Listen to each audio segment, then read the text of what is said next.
Breaking news, the White House unleashing an all-out assault on Germany over a right-wing political party. Secretary of State Rubio, Elon Musk, and Vice President Vance attacking America's longtime ally. Vance even accusing the Germans of rebuilding the Berlin Wall. This came after Germany's domestic intelligence agency classified the far-right political party in Germany, the AfD, as extremist, which makes it easier for them to have surveillance on it. AfD is an anti-migration party with a co-leader who has been fined for using Nazi slogans. But the White House, once again, is coming to its defense as anti-American sentiment is growing overseas amid Trump's trade war. And Melissa Bell has this special report tonight for us out front. So before you would have come in and you would have taken these chips? I used to take this one, but now, well, I took this one. Across Europe, a quiet protest is playing out in supermarket aisles. American products left untouched. The hashtag Boycott Trump is gaining traction as Facebook groups rally Europeans to push back against US policies with their wallets. Michel joined a French group in March. As long as we had aggressive policy of American administration, we want to make pressure to say, stop it. His group even provides an app called De-Trumpify Yourself that lets consumers know if a company's funding traces back to the United States.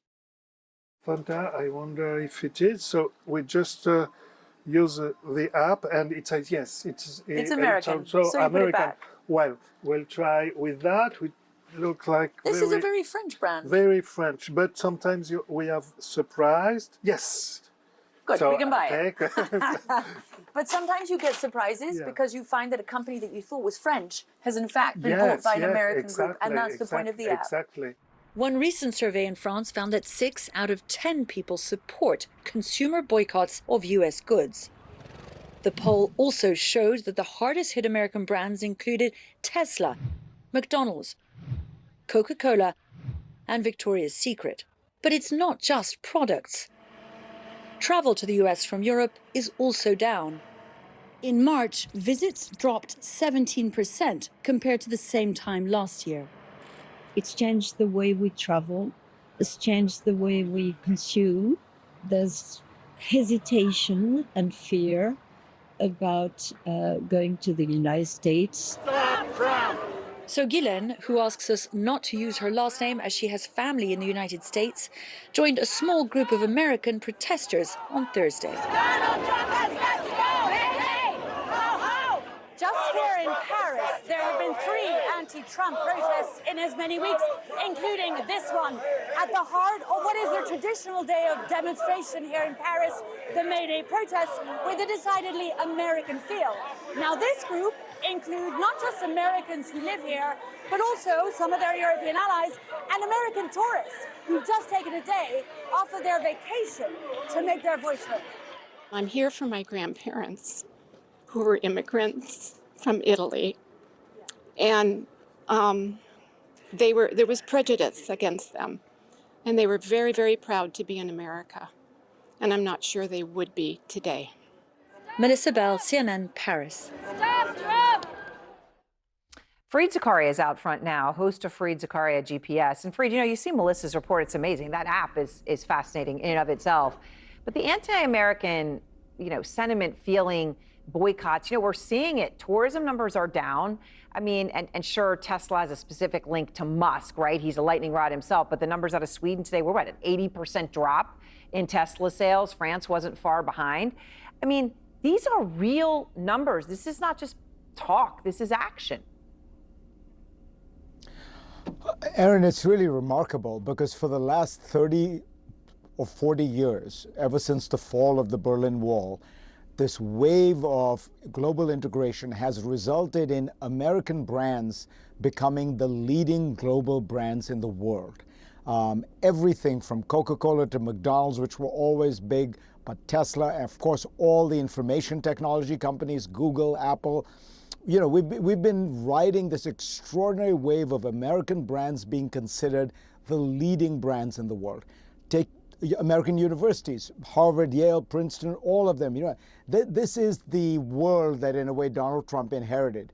And somehow, systematically he is tarnishing every one of these brands. He's attacking the American universities. He's doing things that are tarnishing these global brands because he's so alienating the rest of the world. And I think it's important to remember, it's not just people buying Coca-Cola. It's people.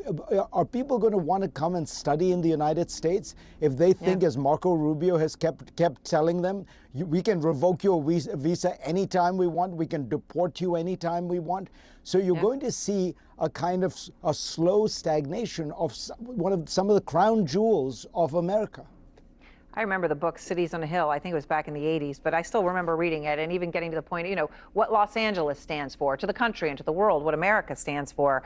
Harry Anton was looking at some numbers this week, Fareed, to this point of what America stands for. And the belief that America has a positive impact in the world, right? The intangible city on a hill, that has fallen in 26 of 29 countries recently surveyed, 26 of 29.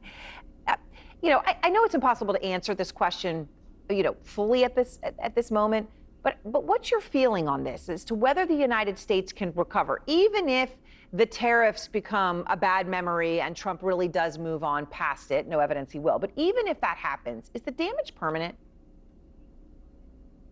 I don't know, permanent. Permanent is a big word, but it's long lasting because, Trump has now been elected twice. I was actually surprised by how high the numbers were, in the sense there's still a reservoir of goodwill. There's still a sense that the United States stands for the right things, even though, we're siding with Putin, we're trashing our European allies, we're talking down democracy. So, I think that once you break trust, it's very hard to rebuild. Trust takes a long time to build, and it's very easy to break.